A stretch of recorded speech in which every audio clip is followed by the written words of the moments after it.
Dear viewers, Assalamu alaikum. Welcome to our show Chessboard, where we discuss geopolitics and geostrategy. You'll be happy to know that in this episode, we could find as guest Professor Kausar Ahmed, who is an adjunct professor of Winnipeg University in Canada. Today, we are going to have two episodes with him. In the first episode, we are going to discuss the role of Canada in shaping the global North's geopolitics. পরের অংশে আমরা আলোচনা করব যে কানাডার যে Indo Pacific strategy আছে সেই স্ট্র্যাটেজির কারণে বাংলাদেশ কিভাবে প্রভাবিত হতে যাচ্ছে। আশা করি আপনারা আমাদের সাথে থাকবেন, প্রফেসর কাউসারকে শুনবেন এবং একটা এক্সাইটিং এপিসোডের জন্য আমরা সবাই রেডি থাকব। অসংখ্য ধন্যবাদ। দেখা হচ্ছে চেস বোর্ডের নতুন এপিসোড উইথ প্রফেসর কাউসার।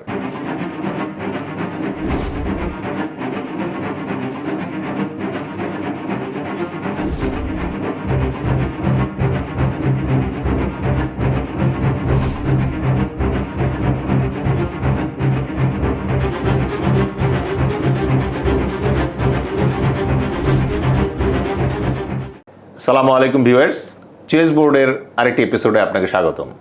আজকে আমাদের সাথে আছেন প্রফেসর কাউসার আহমেদ। উনি ইউনিভার্সিটি অফ উইনিপেগের একজন অ্যাডজাঙ্ক্ট প্রফেসর এবং একই সাথে ক্রিক নামে একটা অসাধারণ সংস্থা আছে, যে সংস্থার উনি এক্সিকিউটিভ ডাইরেক্টর। আসসালামু আলাইকুম sir, welcome to our show. অনেক ধন্যবাদ। ওয়ালাইকুম আসসালাম, আমাকে আহ্বান জানানোর জন্য। স্যার, আজকে আমরা কানাডার যে ইন্দো প্যাসিফিক স্ট্র্যাটেজি আছে, you will not be surprised by knowing that অনেকে জানেই না যে কানাডারও একটা আইপিএস আছে। সো ওই আইপিএসের যে রিসেন্ট লাস্ট 5 ইয়ার্সের যে হিউজ ইনভেস্টমেন্ট এটার পেছনে, এবং কানাডা যে ফোকাস করছে যে তাদের ট্রেড ডাইভার্সিফিকেশন এবং স্টেডি একটা সাপ্লাই চেইন, এক্ষেত্রে আসলে কানাডা কি করছে এটা যেমন জানতে চাইবো, সাথে জানতে চাইবো যে বাংলাদেশের মতো একটা কান্ট্রি যা গ্লোবাল যে ওভারঅল ম্যাপ আছে সেখানে সিগনেচার খুবই কম, বাট তারপরেও এই কানাডিয়ান আইপিএস থেকে আসলে আমাদের কোনো কিছু প্রত্যাশা থাকা উচিত কিনা। ধন্যবাদ স্যার। সুন্দর প্রশ্ন। আমার মনে হয় খুব সাম্প্রতিককালের যে সমস্ত ঘটনা ঘটছে ইন্দো প্যাসিফিক এরিয়াতে, এটার আলোকেই সম্ভবত দেলোয়ার এই প্রশ্নটা তৈরি করেছে। আমি 4টা অংশে এই প্রশ্নটার উত্তর দিই আপনাকে। সেটা হচ্ছে, প্রথমত কানাডা ইন্দো প্যাসিফিক অঞ্চলে ওরকমভাবে এনগেজড কখনোই ছিল না। এইটার বহুবিধ কারণ আছে এবং যেটি সবারই পসিবলি জানা আছে যে ক্যানাডিয়ান এবং এই নর্থ আমেরিকার যে জিনিসটা অংশটা যে ল্যান্ডমাস, এটা কিন্তু ফার ফার অ্যাওয়ে। বর্তমানে বাংলাদেশ মানে ঢাকার সাথে আমার শহরের সময়ের যে পার্থক্য হচ্ছে 12 ঘন্টা। তো আপনারা দর্শক মণ্ডলী, আপনারা চিন্তা করে দেখুন, 12 ঘন্টা দূরত্বের একটা জিওগ্রাফিক এলাকার ইন্টারেস্ট এই এলাকাতে আরও ইস্টে গেলে আরও বাড়বে 2-3 ঘন্টা করে, কিভাবে সম্ভব। কিন্তু আমরা যেটা দেখছি, লিবারেল গভর্নমেন্ট আমাদের ফেডারেল পাওয়ারে আছে, ক্ষমতায় আছে। সো লিবারেল গভর্নমেন্টের আমলেই Justin Trudeau, immediate past prime minister, উনি কিন্তু এই অঞ্চলে কানাডার আগ্রহটা বাড়িয়ে যাচ্ছেন। উনি নিজে আসিয়ান লাস্ট সামিটে উনি লাওসে এসেছিলেন এবং 3 থেকে 4 দিন, আমি যদি ভুল না করি, উনি কিন্তু এখানে ছিলেন এবং উনি সবার আগে এই ট্রেড ডাইভার্সিফিকেশন নিয়ে অনেক আলোচনা করেছেন। আমাদের যে কমার্স মিনিস্টার আছেন ওনারাও চেষ্টা করেছেন এবং লিবারেল পার্টি আবারও আপনার ক্ষমতায় এসেছে, আপনারা জানেন এই বছর, এবং চেঞ্জ অফ গার্ড হয়েছে। এখন মাইক কার্নি আছেন প্রধানমন্ত্রী, উনিও কিন্তু সেম স্ট্র্যাটেজি কিন্তু ফলো করছেন। এবং আমার মনে হয় যে এই সময়টা কানাডার জন্য ভেরি ভেরি ক্রিটিক্যাল। কেন? প্রথমত হচ্ছে যে আমাদের আমেরিকানদের সাথে যে সমস্যা হচ্ছে ট্রেড এবং ট্যারিফ নিয়ে, এটা থেকে কানাডা এখন রিয়েলাইজ করছে রিয়েল টার্মে যে ডাইভার্সিফিকেশন আগে কেন করা হলো না, এবং চায়নার সাথে রিলেশনশিপটা কেন এত খারাপ হলো, যে যার কারণে পাল্টাপাল্টি বিভিন্ন রকম আপনার স্যাংশন ঢুকছে। তো আমার মনে হয় একটা রিয়েলাইজেশন আমাদের ফেডারেল লেভেলে হয়েছে। যার জন্য আমরা দেখতে পাই মাকার্নি ফিলিপিন্সে প্রায় 3-4 দিন ছিলেন, ওনার ফুল টিম নিয়ে বিভিন্ন ধরনের নেগোসিয়েশন হয়েছে এবং প্রথমবারের মতো উনি চাইনিজ প্রিমিয়ার ওনার সাথেও সরাসরি কথা হয়েছে দুই নেতার। তো আমার মনে হয় that is a positive sign এবং এটার আলোকে ইন্দো প্যাসিফিক স্ট্র্যাটেজির আন্ডারে আমরা বর্তমানে ক্রিকের পক্ষ থেকে যে প্রজেক্টটা চালাচ্ছি এটাও কিন্তু ইন্দো প্যাসিফিক স্ট্র্যাটেজির আন্ডারে দেওয়া। 5টা থিম ছিল, এবার কমে 4টা এসছে। এই 5টার মধ্যে আমরা কাজ করছি পিস অ্যান্ড সিকিউরিটি নিয়ে ইন দি রিজিয়ন, কারণ আমাদের ফোকাস মিয়ানমার এবং মিয়ানমারের যে সংঘাত এটির নিরসনের জন্য যে ধরনের স্ট্র্যাটেজি ক্যানাডিয়ান গভর্নমেন্ট ফান্ড করবে ওইটা নিয়ে আমাদের বর্তমান প্রয়াস। তবে আমার মনে হয় ক্যানাডার একটা ক্রমাগত বর্ধমান একটা ইন্টারেস্ট আমরা দেখতে পাচ্ছি এই এলাকাতে এবং এটি মূলত এটি ইকোনমি নিয়ে। এখানে মিলিটারি এনগেজমেন্ট আমি কিছুই দেখছি না, কিন্তু ক্যানাডা ইন্টারেস্টেড স্ট্যাবিলিটি নিয়ে, কারণ স্ট্যাবিলিটি না হলে তো ইকোনমিও হয় না, ব্যবসা হবে না তো। সো ক্যানাডা দুইটা অ্যাঙ্গেলেই কাজ করছে এবং আপনারা জানেন মনে হয় যে আমাদের একটা অফিসও আছে এমবেসির মতো করে ইন জাকার্তা ইন্দোনেশিয়াতে, এবং ওখানে কিন্তু পার্মানেন্ট স্টাফ থাকে এবং তারা কিন্তু আসিয়ানে আপনার বিভিন্ন রকম অ্যাক্টিভিটির সাথে জড়িত এবং পর্যবেক্ষক হিসেবে পাঠানো হয়। সো ক্যানাডার একটা ডেফিনিট ইন্টারেস্ট আছে, একটা ফুটপ্রিন্ট আছে। এখন coming back to year question, Bangladesh তো আসিয়ানের মেম্বার নয়, বাংলাদেশ সাউথ এশিয়াতে জিওগ্রাফিক্যালি স্পিকিং, কিন্তু বাংলাদেশ আমার মনে হয় আসিয়ানের অ্যাটলিস্ট অবজারভার পদে যাওয়া উচিত। কারণ হচ্ছে দুটা, আসিয়ান রিজনে দেখেন কান্ট্রিগুলো কী কী, Malaysia, Indonesia, Thailand, then Myanmar.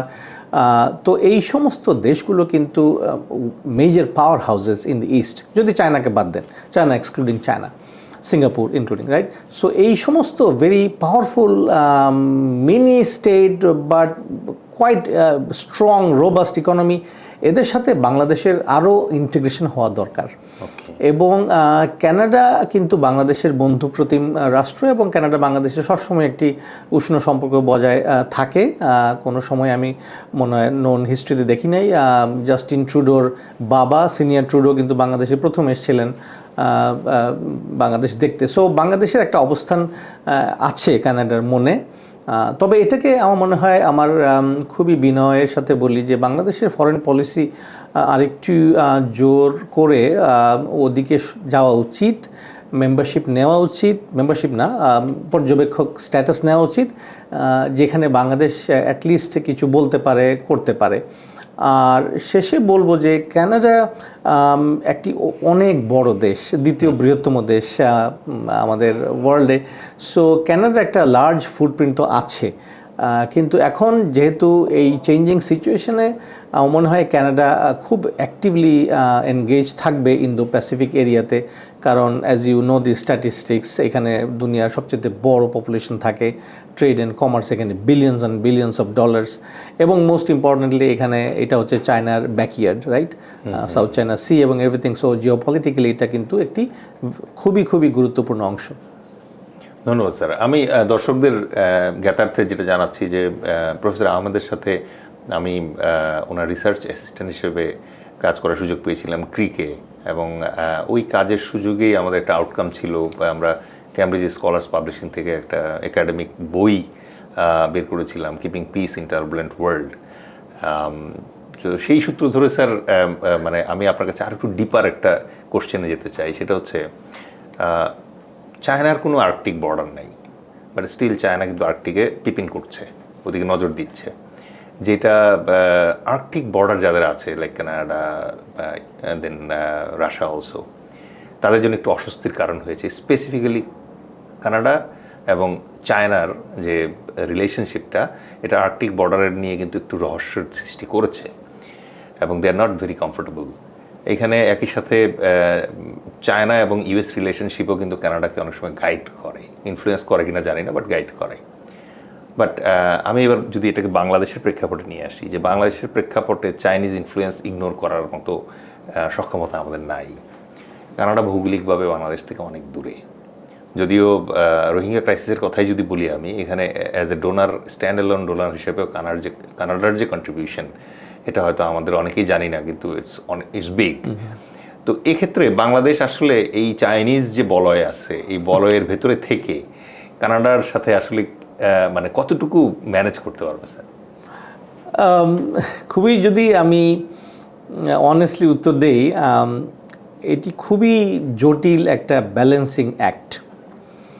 বাংলাদেশকে বরাবরই এই ব্যালেন্সিং অ্যাক্টে মানে অ্যাক্রোবেটিক্সরা যেভাবে ব্যালেন্স করে, আপনার ধরেন ওই যে সুইঙ্গিং রোপ টপ ইভেন্টে, এরকম করে চলতে হবে।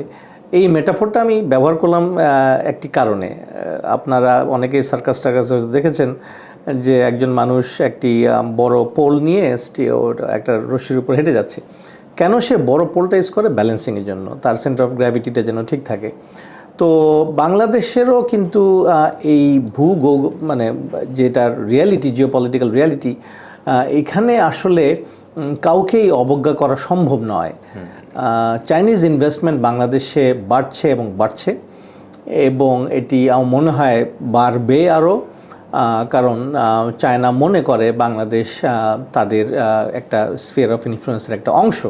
বেল্ট অ্যান্ড রোড ইনিশিয়েটিভেরও একটা এক্স্যাক্টলি, এমন বেল্ট অ্যান্ড রোড ইনিশিয়েটিভ অথবা ওয়ান বেল্ট ওয়ার্ল্ড রোড যেভাবে বলেন আপনারা, Bangladesh is a small part, not big again.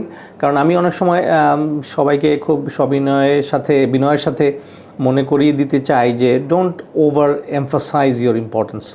কারণ এতে হয় কি, you become little more complacent এবং লিটল মোর সো একটা রিয়ালিটির মধ্যে থাকা ভালো। বাংলাদেশের অবস্থান কিছুটা important, but not a lot. এইখানে চীনের সাথে বাংলাদেশের ডিপ্লোম্যাটিক রিলেশন যেটা আছে, এটা চলতে থাকবে। আর কানাডা কিন্তু নর্থ আমেরিকান অংশ। কানাডা নর্থ আমেরিকার অংশ। কানাডার অনেক কিছুই আপনি যেটা যথার্থভাবে বলেছেন, আমেরিকান ফরেন পলিসির সাথে গাইডেড, এমবেডেড। কানাডা হুট করে একটা সিদ্ধান্ত নেয় না, আমরা হিস্টোরিক্যালি দেখি নাই কখনো, যেটির একটা লং টার্ম ইমপ্লিকেশন হয়। এটা সবসময় at per with American foreign policy হয়। সো আমি ওইভাবে জিনিসটা বলবো যে বাংলাদেশকে খুবই জটিলভাবে জিনিসটা ব্যালেন্স করতে হবে। কারণ একদিকে যেমন বাংলাদেশের চাইনিজ ইনভেস্টমেন্ট দরকার, অন্যদিকে কানাডার মতো বন্ধুপ্রতিম দেশের ফান্ডিংও দরকার। ফর এক্সাম্পল, আপনি নিজেই রোহিঙ্গা বিষয়ে এক্সপার্ট, আমাদের সাথে কাজও করেছেন। আপনি জানেন যে কানাডা 2017 পরপরই $300 মিলিয়ন দিয়েছে ফর 3 ইয়ার্স, আবার ওইটা এক্সটেন্ড করে $284 মিলিয়ন দিয়েছে। এখন বন্ধ আছে, কিন্তু ওভার দি 6 ইয়ার্স আপনি চিন্তা করেন, Canada one of the top donors in this conflict. এবং শুধু টাকা দিয়ে নয়, কিন্তু কানাডা আরেকটি অতি মূল্যবান একটি দৃষ্টান্ত স্থাপন করেছে by appointing Honorable Bob Rae as Prime Minister Trudeau's special envoy to this conflict. এটি কিন্তু দেখেন কোনো দেশ কি করেনি, শুধু কানাডা এটা করেছে। এবং অনারেবল বব রের সাথে আমার সরাসরি অনেক কথা হয়েছে। আমি ওনাকে চিনি, ভাইস ভার্সা উনি আমাকে চিনেন। আমি অক্টোবরের 1 তারিখে ওনার অফিসে ছিলাম বসা নিউ ইয়র্কে, ম্যানহাটনে, এবং আমরা অনেক আলাপও করেছি। উনি রিটায়ারমেন্টে যাচ্ছেন শিগগিরই। তো উনি আমাকে বলেছেন যে রোহিঙ্গা বিষয়ে সবসময় আমার হৃদয়ের খুব কাছাকাছি একটা বিষয়। আমাকে উনি বলেছেন যে কোনো সময় যেন আমি যোগাযোগ করি, উনি হেল্প করবেন। সো কানাডার এই ধরনের পিপল টু পিপল কানেকশানস এবং নেশন টু নেশন কানেকশান থাকবে। তবে হ্যাঁ, একটা ক্যাভিয়েট আমি আপনাদেরকে দিয়ে যাই আজকে, যে বাংলাদেশকেও একটু ভাবতে হবে এই ব্যালেন্সিং অ্যাক্টে, যাতে এক পক্ষ যেন আরেক পক্ষের রোষানলে না পড়ে। Thank you sir. এইটা দিস ইজ এ ফ্যাক্ট, যেটা আসলে ইগনোর করার সুযোগ নাই, যে কানাডা অনেক বেশি আগ্রহ প্রদর্শন করছে from IPS point of view with Japan and India and ASEAN, whereas চায়নার সাথে ন্যাচারালি একটু কেয়ারফুলি আগাচ্ছে এই জায়গায়।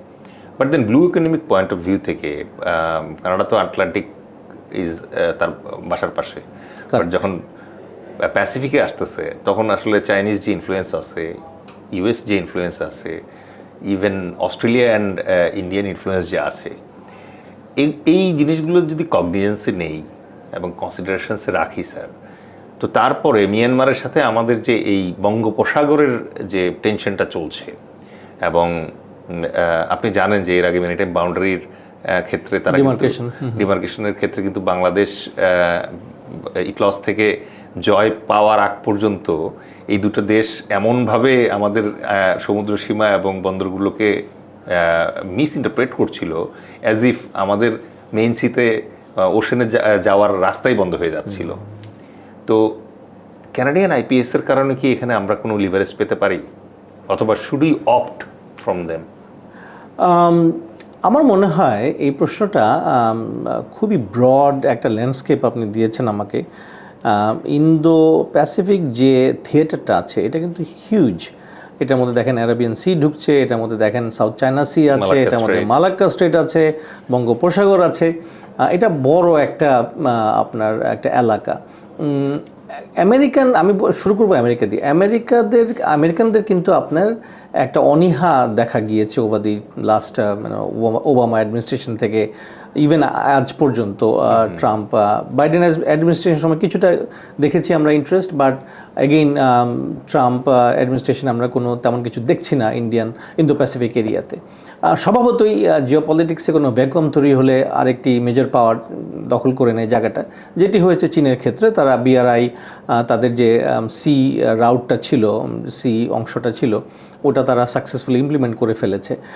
জিবুতি থেকে ডাইরেক্টলি আপনারা এসে গোয়াদরে এবং তারপর থেকে কিয়াকফু হয়ে মালাক্কা স্ট্রেটের যে স্ট্র্যাটেজিক রিস্কটা ছিল ওটা কিন্তু এখন China is fully capable of managing. Not significant strength, because Malacca দিয়ে যে পরিমাণে তেল এবং আদার স্টাফস যায় ওইটার আমার মনে হয় না more than 30% can be transported through both the landing stations. But nonetheless আমি বলবো যে বাংলাদেশের জন্য পজিটিভলি ক্যানাডার সাথে যদি আরও পারস্পরিক সহযোগিতা বাড়ানো যায় তবে বাংলাদেশের জন্য মঙ্গল। কেন? এগেইন দুটো পয়েন্ট। একটা হচ্ছে যে বাংলাদেশের যে অর্থনৈতিক ক্যাপাসিটি আছে এইটাকে এনহ্যান্স করতে হবে, সিকিউর করতে হবে। বাংলাদেশের ট্রেড আরও আরএমজি ছাড়াও অন্যান্য যেগুলো আছে ওগুলো বাড়াতে হবে। 2 নম্বর হচ্ছে ক্যানাডিয়ান ডিপ্লোমেসি। কানাডা অনেক নেটওয়ার্কের সাথে জড়িত, বিভিন্ন member organization of many things. Canada কিন্তু, বাংলাদেশ কিন্তু ক্যানাডিয়ান এই ডিপ্লোম্যাটিক সুবিধাটুকু নিতে পারে। Bangladesh is a small state, developing nation, এখনও অনেক চাহিদা আছে, বিভিন্ন জায়গাতে সংকট আছে, এবং স্পেশালি যে ডেমোক্রেটিক ট্রানজিশনটা হচ্ছে এটা কিন্তু খুবই সিগনিফিক্যান্ট। এই ডেমোক্রেটিক ট্রানজিশনটা কিন্তু বিভিন্ন রকম জায়গাতে আলোচনা হচ্ছে, এবং আপনারা খেয়াল করে দেখবেন ভেরি ইমপ্লিসিট ওয়েতে আপনারা দেখবেন ভিসার সমস্যা হচ্ছে বিভিন্ন জায়গাতে, এবং এইটা কিন্তু often related to Democratic transition in Bangladesh. তো আমি আশা করি যে ট্রানজিশনটা দ্রুত হয়ে যাবে। তারপর আমার মনে হয় জিনিসটা আরেকটু ভালো দেখা যাবে। কিন্তু কানাডা কিন্তু এই ব্যাপারে বাংলাদেশকে অনেক সাহায্য করতে পারে, এবং মনে করে যাচ্ছেই। আমরা হয়তো অত ডিটেলস জানি না বাইরে, বাট বাংলাদেশের অনেক কিছু ব্যাপার আছে যেগুলো কানাডা ডেফিনেটলি সাহায্য করতে পারে। Specially in case of Rohingya আমার কাছে মনে হয় যে স্যার এই জায়গাটাতে কানাডিয়ান সাপোর্ট আমাদের জন্য দরকার, বাট আমরা জানি না আসলে কীভাবে দরকার।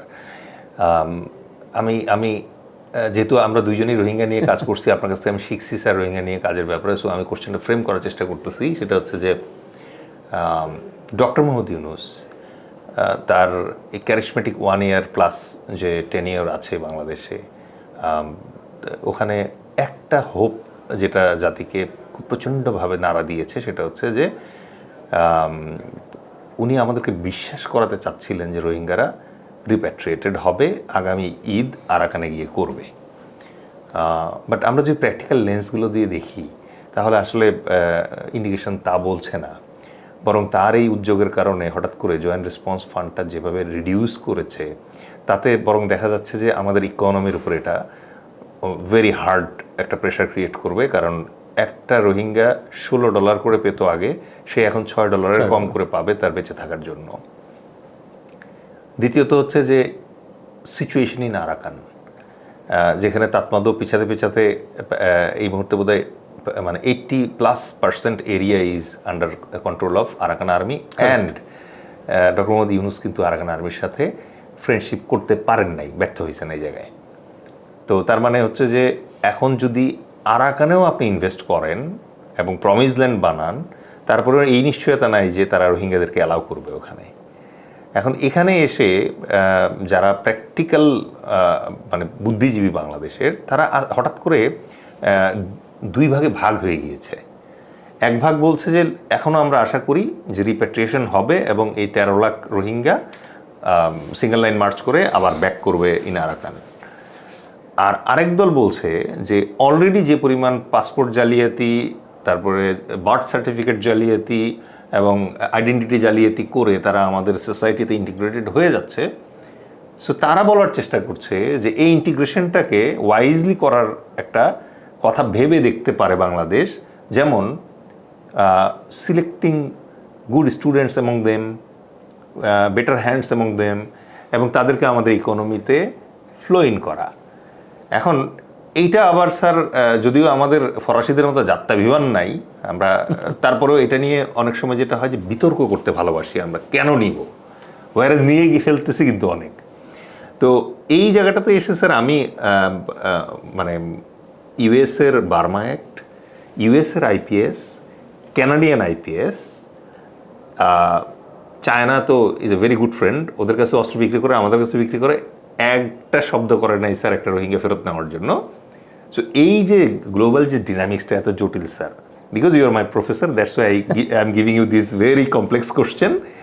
এই অবস্থায় আসলে sir I am not dare enough to ask যে স্যার আপনি আমাকে বলেন যে প্রত্যাবর্তন নাকি ইন্টিগ্রেশন, বাট দেন আপনি কল্পনা করেন যে বাংলাদেশে এই নির্বাচনের পরে, ফেব্রুয়ারি নির্বাচনের পরে একটা দুর্বল গভর্নমেন্ট হতে যাচ্ছে ন্যাচারালি, এবং ইন্ডিয়ান হেজিমনির এগেনস্টে এই গভর্নমেন্টটা নিজেদের বেলি সেট করতেই টাইম নেবে, 1 বছর 2 বছর তো লাগবেই।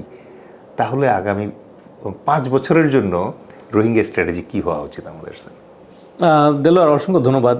নিজেও গবেষক, আপনি খুবই যথার্থ জিনিসটি তুলে ধরেছেন। আমি শুরু করব আমার খুব সাম্প্রতিককালের একটি trip to UN general assembly. আমি গিয়েছিলাম কানাডার পক্ষ থেকে এমসিআইসির রিপ্রেজেন্টেটিভ হয়ে, এমসিআইসির ইকোসকের মেম্বার, সো ইকোসক মেম্বার যেতে পারে এইসব স্পেশাল সেশনে। আমি ভলান্টিয়ার ছিলাম, কারণ আমি আসলে জানতে চাচ্ছিলাম সেপ্টেম্বর 30-এর যে স্পেশাল সেশন বাংলাদেশ স্পন্সর করেছে, কেন, কে আসছে ওখানে, কি বলা হচ্ছে, বাংলাদেশের নেক্সট পলিসি কী। এবং সারাদিন অতি কষ্ট করে আমি ধৈর্য ধরে আমি ছিলাম ওই জায়গাতে, এবং আমি শুনেছি। আপনি যদি আমাকে এক বাক্যে একটু সারাংশ করতে বলেন যে আপনার টেকওয়ে কী, আমি বলবো আমি খুবই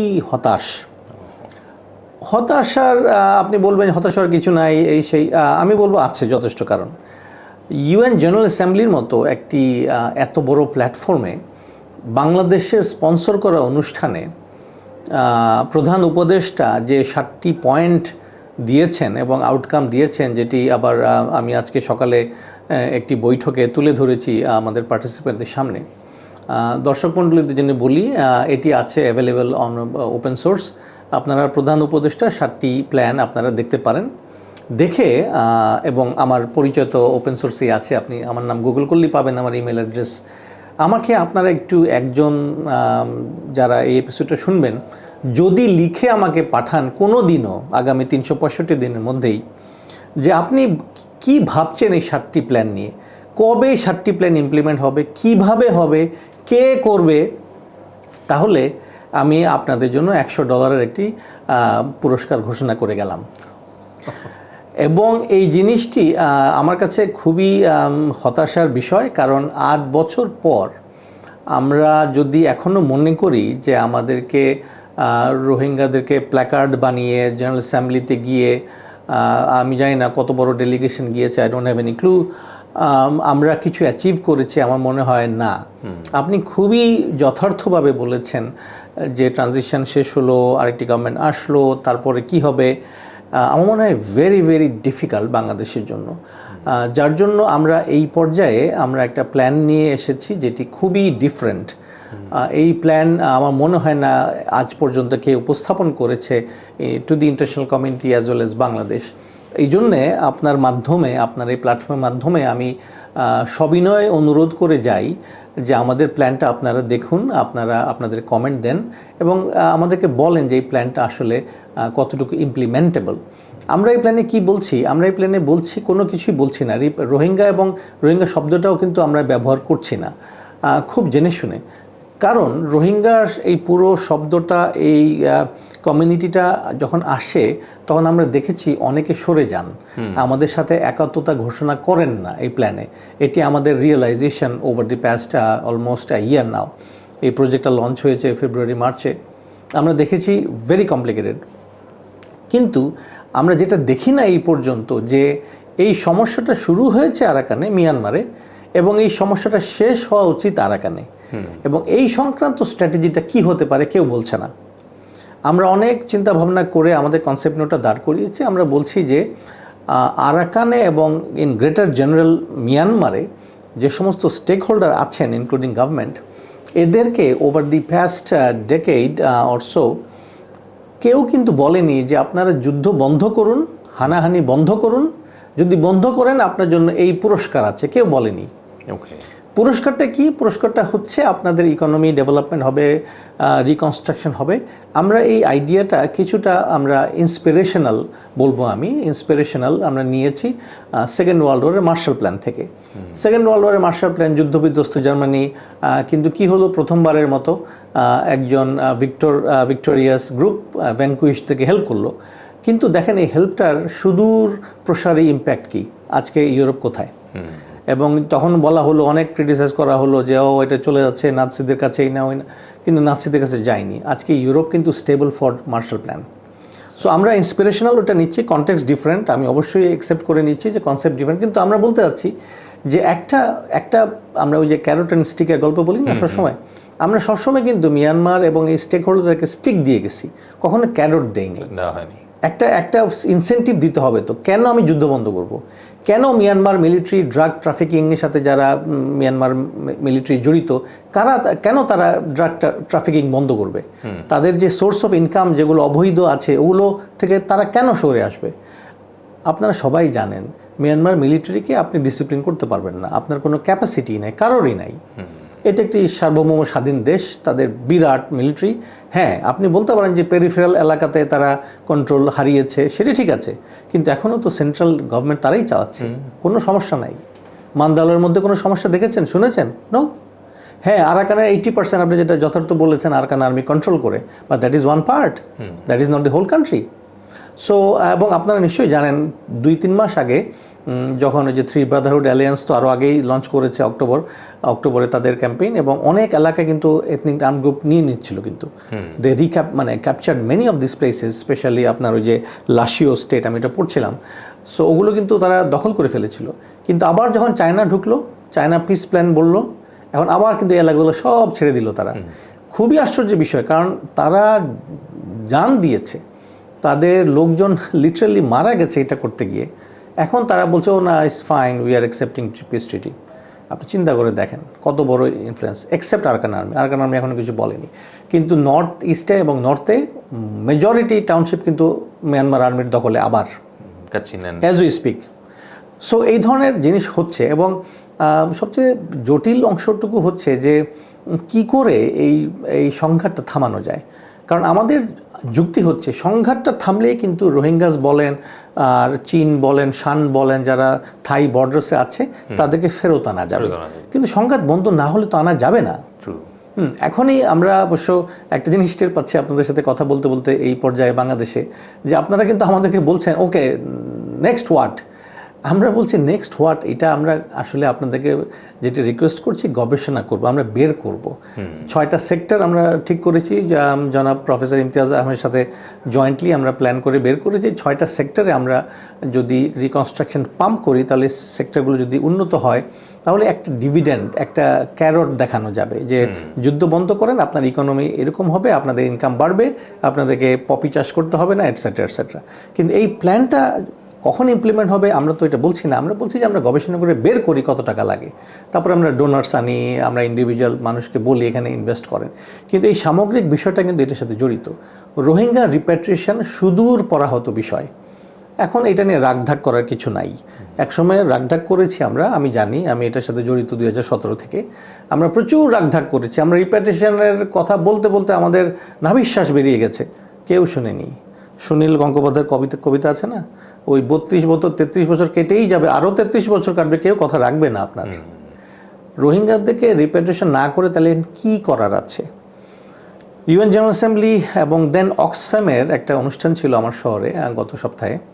মিউজিয়াম ফর হিউম্যান রাইটসে অক্সফ্যামের ডিরেক্টর আসছে, উনি বলছিলেন, আমার সাথে কিছু আলাপও হয়েছে সাইডলাইনে, তারপরে উনি ওনার সেন্ট্রাল যে ডেলিভারি ওখানে উনি ডিসকাশনে বললেন যে দেখেন এই ধরনের সমস্যার 3টা সমাধান: রিটার্ন, রিসেটেলমেন্ট, ইন্টিগ্রেশন। আর কোনো সলিউশন নাই তো। এখন বাংলাদেশকে ভাবতে হবে আপনারা কোনটা অ্যাডপ্ট করছেন। আপনারা রিটার্ন করাতে পারবেন? নো। রিসেটেলমেন্ট করতে পারবেন? নো। এখন কি ইন্টিগ্রেশন চান? আপনি বলেছেন জাত্যাভিমান, ডিসক্রিমিনেশন এগুলো নাই, আমরা ফাইন, রোহিঙ্গা মানুষ, আমরাও মানুষ, ওই ডিসকোর্স ঠিক আছে, কিন্তু আপনারা কি চান রোহিঙ্গারা আপনারা সমাজে রিহ্যাবিলিটেড, পুনর্বাসন হোক?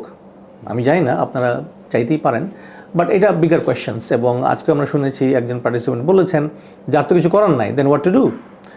এখন এই পর্যায়ে এসে আমি এখানেই রেখে দিব প্রশ্নটা, কারণ বাংলাদেশের পলিসি টুয়ার্ডস রোহিঙ্গা কিন্তু একটা কোহ্যারেন্ট পলিসিতে আসতে হবে। 8 বছর পেরিয়ে গেছে, কোনো কোহ্যারেন্ট পলিসি নাই। আমরা 5টা পাথওয়ে আমরা দেখেছি, স্টাডি করেছি আমাদের গবেষণায়, আর এইটা হচ্ছে আমাদের 6 নম্বর আমাদের প্রপোজিশন। 5টা পাথওয়েতে unilateral, bilateral, multilateral, justice and accountability কিছুই কাজ করেনি, একটাও কাজ করেনি। জাস্টিস অ্যান্ড অ্যাকাউন্টেবিলিটি, আইসিজিতে কেস ফাইল করা হয়েছে, জেনোসাইড ওয়ারেন্ট বেরিয়েছে। মিন অং ল্যাংকে আপনি আগামী 20 বছরে ধরতে পারবেন? আপনি বলবেন যে বসনিয়াতে তো স্লোবোদান মাইলোসেভিচকে ধরা হয়েছে, ইউরোপ ছোট্ট দেশ, ওকে খুঁজে বের করছে। আপনি এসে এখানে বার্মার জঙ্গলের মধ্যে আপনি জেনারেল মিন অংকে ধরতে পারবেন? আমার মনে হয় না। সো এগুলো লম্বা বিষয়, এগুলো চলুক, আমরা তো বলছি না আমাদের প্ল্যানে যে এগুলো বন্ধ করে দেন। আইসিজে, আইসিসি যা করছে তারা করুক, অসুবিধা নাই, কিন্তু বাংলাদেশের দরকার ইমিডিয়েট সলিউশন, ইমিডিয়েট রেজলিউশন 1 বছরের মধ্যে। এবং প্রধান উপদেষ্টা ওনার কমেন্টের সাথে যথেষ্ট সম্মান করেই বলছি যে আমার মনে হয় যে এগুলো পলিটিক্যাল রেটরিক, এটার সাথে বাস্তবতার কোনো মিল নেই। আন্টোনিও গুটেরেস উনি সাদা পাঞ্জাবি পরে বিভিন্ন ভঙ্গিমায় কথা বলতেই পারেন, এতে কিছুই যায় আসে না। অ্যান্টোনিও গুটেরেস ভালো করেই জানেন যে রোহিঙ্গা ক্রাইসিসের সলিউশন ইউএন জেনারেল অ্যাসেম্বলিতে জীবনেও হবে না। সিকিউরিটি কাউন্সিলে এই প্রশ্ন উঠলেই 2টা দেশ সেকেন্ডের মধ্যে ভিটো দিবে। অ্যান্টোনিও গুতেরেসের চেয়ে এই বিষয়টা ভালো কেউ জানে না। বাংলাদেশকে এই সমস্যার সমাধান নিজেই করতে হবে। বাংলাদেশের ফ্রেন্ড আছে, যেমন আমি তো বাংলাদেশে থাকি না, কিন্তু আমি বাংলাদেশ নিয়ে কাজ করি। সো আমরা আছি, আমরা যদি যে ধরনের সাহায্য কেউ যদি চায় আমরা বসবো। আমরা তো আসছি এখানে এই ব্যাপারে, কিন্তু এটি বাংলাদেশকে শিগগিরই একটা, আমি বলবো, টাস্ক ফোর্স গঠন করা উচিত, স্পেশাল পাওয়ার দিয়ে এবং স্পেশাল ক্যাপাসিটি দিয়ে, এবং শিগগিরই একটা স্ট্র্যাটেজিক ফোরকাস্ট বানানো উচিত। এটাতে আপনি strategic integration within Bangladesh society করবেন, আর কিছুটা কি পাঠাবেন জোর করে নাকি করবেন না, যাই হোক একটা বিষয়ে বাংলাদেশকে শিগগিরই কনক্লুশনে আসতে হবে। Thank you so much sir. আমরা হিস্টোরিক্যালি আসলে আমি সামান্য একটু পড়াশোনা করে দেখার চেষ্টা করছিলাম যে রিফিউজিরা আবার তাদের উৎসে ফিরে যায়, এরকম প্রেসিডেন্স কতগুলো আছে। এবং আই ওয়াজ রিয়েলি সারপ্রাইজড যে এই যে ডায়াসপোরাগুলো মাইগ্রেশন ট্রেন্ড এবং শিফটিং যেটা হয়, এটা ইউএনএইচসিআর পেপারেই যেটা আছে, very very less likely. Even Syrian refugees যখন প্লাগ ইন করলো ইউরোপিয়ান সেক্টরে, ওরা পার রিফিউজি কস্ট মানে $106 পৌঁছে দিল, অনলি টু এনশিওর যাতে টার্কিশ রিফিউজি ক্যাম্পগুলোতে ওরা কন্টেইন থাকে। কিন্তু ওরা কিন্তু আর কখনো ব্যাক করে নাই।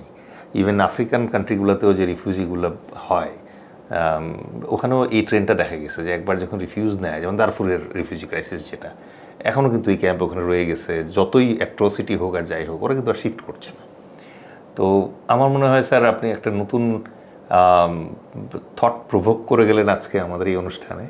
We need to really think that আমরা কি রিটার্ন করতে সক্ষম, আমরা কি রিসেটেল করতে ইচ্ছুক অথবা সক্ষম, আর ইন্টিগ্রেশনের ব্যাপারে আদৌ আমরা আগ্রহী কিনা।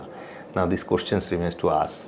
এবং আমার মনে হয় যে এই আমাদের ডক্টর মোহাম্মদ ইউনূস যে মানে এক ঢিলে চার পাখি মারা স্টাইলে যে একটা গণভোট করার চেষ্টা করছেন, এরকম আরেকটা গণভোট সম্ভবত এই মানে রোহিঙ্গাদের ব্যাপারে করা উচিত, বরং এটা বেশি জরুরি।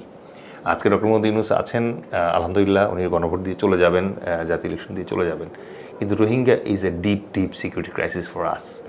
Either we have to deal with or we have to maybe, এই প্রবলেমটাই আমাদের গ্রাস করবে। কারণ জিওগ্রাফিক্যালি যখন আমি যদি উদাহরণ দিয়ে আমার দর্শকের জন্য বোঝাই, যে আমি যখন দেখবো যে আমার 4 রুমের বাসার একটা রুমে আমার এক্সেস কমে যাচ্ছে এবং ওই রুমটাতে একটা নির্দিষ্ট পরিবার নিয়মিত থাকছে, তখন আসলে ওইটা আমার রুম না। সো ওই 8,000 স্কোয়ার মিটার এরিয়া যেটা আছে, ওইখানে যে 13 লাখ লোক আছে, এরা মিয়ানমারের নাগরিক এবং এরা আমাদের ভূখণ্ডের একটা অংশ দখল করে ফেলেছে অলরেডি। ওখানে আমরা চাইলেও ওদেরকে করতে পারবো না। স্যার, কিছু অদ্ভুত মানে ফেসবুক স্যাববি লোকজনের আইডিয়া থাকে যে এদেরকে মানে অস্ত্র দাও, ওরা গিয়ে যুদ্ধ করবে। কেউ কেউ বলে যে না, এই আরাকান দখল করে ফেলো, তারপরে ওদেরকে ওখানে নিয়ে যাও। আমরা জানি যে এগুলো বয়েস্টারাস আইডিয়াস, এগুলো আসলে মানে আপনার অথবা আমাদের মতো গবেষক যারা, তাদের কাছে এটা হালে পানি পাবে না। তো thank you very much sir, আপনি আজকে আমাদেরকে খুব মানে ব্যস্ততার ভেতরেও আমাদেরকে সময় দিয়েছেন। অসংখ্য ধন্যবাদ আমাকে আনার জন্য। আমি দর্শকদেরকে দুটা কথা দেলোয়ারের প্রসঙ্গে বলে যাই। রিসেটেলমেন্ট, এবং দেলোয়ার যথার্থভাবেই বলেছেন যে উনি নিজেও দেখেছেন গবেষণা করে যে ডিসপ্লেসড একবার হলে অত্যন্ত কম পার্সেন্টেজ মানুষ ফেরত যায়। এটি কিন্তু একটি এভিডেন্স, এটি আমার আর ওনার ক্লেম না। এটা আপনারা সার্চ করেন, UNHCR এর ওয়েবসাইটে যান, গেলেই পাবেন। এখন একটা কনটেক্সট বলি, আমি একটু সময় নেই, একটা কনটেক্সট বলে যাই। আপনারা নিশ্চয়ই চিন্তা করবেন যে প্রফেসর কাউসার আজকে অনেক কথা বলছেন বিং ক্যানাডিয়ান, বাট কানাডা কী করলো? কানাডা তো কোনো রোহিঙ্গাকে নিল না। অথচ কানাডাই কিন্তু যখন আইসিস ইয়াজিদির উপরে আক্রমণ এগুলো হলো, ইয়াজিদি তো ছোট একটা গ্রুপ অফ পিপল, এটা তো রোহিঙ্গাদের সাথে কোনো কম্প্যারিজনই আসে না। অথচ কানাডা কিন্তু স্পেশাল এয়ারক্রাফট পাঠিয়ে তাদেরকে এয়ারলিফট করে কিন্তু রাতারাতি নিয়ে আসলো এবং কানাডাতে ঘর বাড়ি হোয়াটএভার দিল, রিহ্যাব করলো। ইউক্রেন যুদ্ধে কি হলো? প্রায় 1 মিলিয়ন আপনার ইউক্রেনিয়ানরা এখন কানাডায় থাকেন, এবং সেম ঘটনা, তাদেরকে প্লেন পাঠিয়ে চার্টার প্লেন দিয়ে আনা হলো। আপনি আসেন সিরিয়ান রিফিউজির ক্ষেত্রে, প্রাইম মিনিস্টার ট্রুডো যখন উনি ইলেক্টেড হলেন, ওনার ইলেকশন ক্যাম্পেইনই ছিল সিরিয়ান 25,000 মানুষকে উনি রিসেটেলমেন্ট করবেন কানাডাতে, এবং উনি 25,000-এর জায়গায় 55,000 করেছেন সোফার। এখানকার কমন থ্রেড কি জানেন? সিরিয়ানরা হাইলি এডুকেটেড, ইংলিশ বলতে পারে না। সিরিয়ানদের মধ্যে ডাক্তার ভর্তি, ইঞ্জিনিয়ার্স ভর্তি, এন্টারপ্রেনার্স ভর্তি, টিচার্স ভর্তি। কানাডা স্ট্র্যাটেজিক্যালি হিসাব করে দেখেছে এদেরকে আনলে খারাপ হবে না, they will contribute to this society, এবং এক্স্যাক্টলি তাই হয়েছে। আজকে সিরিয়ানরা আজকে 15-20 বছর হয়ে 10 বছর হয়ে গেছে, সবাই ভালো কথা বলেন ইংরেজিতে এবং সবাই যার যার ইয়েতে ঢুকে গেছেন ওনারা। কিন্তু রোহিঙ্গাদের ক্ষেত্রে দেখেন, শিক্ষাগত যোগ্যতা অত্যন্ত 1-2%ও না আমাদের জানা মতে। কানাডা স্ট্র্যাটেজিক্যালি সিদ্ধান্ত নিয়েছে এদেরকে আনলে they will be burden to Canada. Canada কোনোভাবেই রোহিঙ্গা থেকে আসতে দিচ্ছে না। দেখেন 2008 সালে আমাদের জানা মতে 7টা থেকে 8টা ফ্যামিলি কানাডা অফিসিয়ালি স্পন্সর করেছিল। আর এরপরে যেগুলো করছে টুকটাক 1-2টা ফ্যামিলি, যেমন মহিবুল্লাহর ফ্যামিলি আছে ওখানে, আমরা জানি এগুলো প্রাইভেট স্পন্সরশিপ। কিন্তু বড় স্কেলে গভর্নমেন্ট অ্যাসিস্ট্যান্ট রিফিউজি প্রোগ্রামে দেখেন একটা রোহিঙ্গাও নাই, এবং এটা কারণই হচ্ছে এটা। এবং দ্বিতীয় কারণ, আপনারা অনেকে হয়তো আমার সাথে দ্বিমত করবেন, যেটি করতেই পারেন, আমি গবেষক, আমি গবেষণার প্রসঙ্গে কথা বলি। রোহিঙ্গারা মুসলিম, এবং এখানে মুসলিম কার্ড কাজ করে। কানাডার চিন্তা এটা আছে কি আমি জানি না, সেটি কানাডার গভর্নমেন্ট বলতে পারবেন ভালো, কিন্তু আমি জানি যে এটা একটা ওয়ান অফ দি কনসিডারেশন হতে পারে, unwillingness of Canada to resettle them. So finally resettlement খুবই কম, যেটি আপনি বলেছেন, এবং এটার এই সমস্ত কারণ আছে। এবং রোহিঙ্গাদেরকে অন্য জায়গায় থার্ড কান্ট্রিতে সেটেলমেন্ট দেয় না। আমাদের জানা মতে হিস্টোরিক্যালি সবচেয়ে বড় রিসেটেলমেন্ট হয়েছিল, এদেরকে আমরা বলি boat people in Canada from Cambodia, Vietnam. এবং এটা 1 মিলিয়ন লোক কিন্তু ওই সময় 80s-এ কানাডাতে সেটেলমেন্ট হয়েছে। আমাদের ক্রিকে একজন প্রফেসর আছেন, অ্যাডভাইজার, স্টেফানি স্টোবি, আপনারা দর্শকরা গুগল করতে পারেন। ওনার একটা চমৎকার একটা কাজ চলতেছে, কাজ শেষ হয়েছে, এটাকে উনি নাম দিয়েছেন হার্টস অফ ফ্রিডম, HOF। এটা বইও পাবলিশ হয়েছে। উনি ট্রাভেলিং মিউজিয়াম টাইপের, এখানে ওনারা দেখাচ্ছেন যে বোট পিপলরা কি পরিমাণ সাকসেসফুল কানাডাতে, কারণ কানাডা সাপোর্ট করেছে এবং 1 মিলিয়ন, এটা হাইয়েস্ট নাম্বার ওয়ার্ল্ডে যারা রিসেটেলমেন্ট হয়েছে। সো ফাইনালি আমি বলি যে রোহিঙ্গা থেকে নিয়ে বাংলাদেশ যেন শিগগিরই একটা পলিসি ফর্মুলেট করে যেটাকে ফলো আপ করবে। এবং আমি খুব স্ট্রংলি আপনার মাধ্যমে বলে যাই, হিউম্যান রাইটস অ্যাঙ্গেল দিয়ে রোহিঙ্গা সলিউশন জীবনও হবে না। Human rights angle human rights পর্যন্তই আটকে থাকবে। এটা দিয়ে রিয়েলিস্টিক্যালি আপনার এই সমস্যার সমাধান, এখন সমস্যার সমাধান আপনারা যেভাবে ভাবেন এটা আপনাদের বিষয়, কিন্তু আমি বলবো এটা সম্ভব নয় কোনো দিনও। তো আমি শেষ করতে চাই অপটিমিস্টিক্যালি। আমি মনে করি যে বাংলাদেশের মানুষদের এক ধরনের প্রচণ্ড রেজিলিয়েন্স আছে। অনেক ঝড় ঝাপটা বাংলাদেশ সহ্য করে, কিন্তু আবার Bangladesh backs two track its own track. So ওই প্রেক্ষিতে আমি বলবো যে হ্যাঁ, জিনিসটা একটু সিরিয়াসলি নেওয়া উচিত। এতদিন কেউ নেয়নি, দ্যাট ইজ দি আপনাদের প্রবলেম। কিন্তু এই বিষয়টি আপনারা আপনাদের যার যার লেভেলে আপনারা কাজ করছেন, আপনারা একটু গুরুত্বের সাথে নেবেন। যদি গুরুত্বের সাথে নেন, আমার মনে হয় একটি ইফেক্টিভ পলিসি বের হবে। অসংখ্য ধন্যবাদ আবারও। Thank you so much sir, আমাদের অনুষ্ঠানের সময় দেওয়ার জন্য। ইনশাআল্লাহ এরপরে আবার যখন কখনো আপনি বাংলাদেশে বেড়াতে আসবেন, তখন আমরা আরও একবার আপনাকে হোস্ট করতে পারলে সম্মানিত বোধ করব। আসসালামু আলাইকুম। ওয়ালাইকুম আসসালাম। ডিয়ার ভিউয়ার্স, চেসবোর্ডের সাথেই থাকুন। আমাদের ফেসবুক পেজ, আমাদের টুইটার হ্যান্ডেল এবং ইউটিউবে সংযুক্ত হন। আপনার মতামত জানান, আমরা আপনাদের কথা শুনতে চাই। আপনারা কি শুনতে চান তা জানতে চাই। সবাই ভালো থাকবেন, সুস্থ থাকবেন। আসসালামু আলাইকুম। আল্লাহ হাফিজ।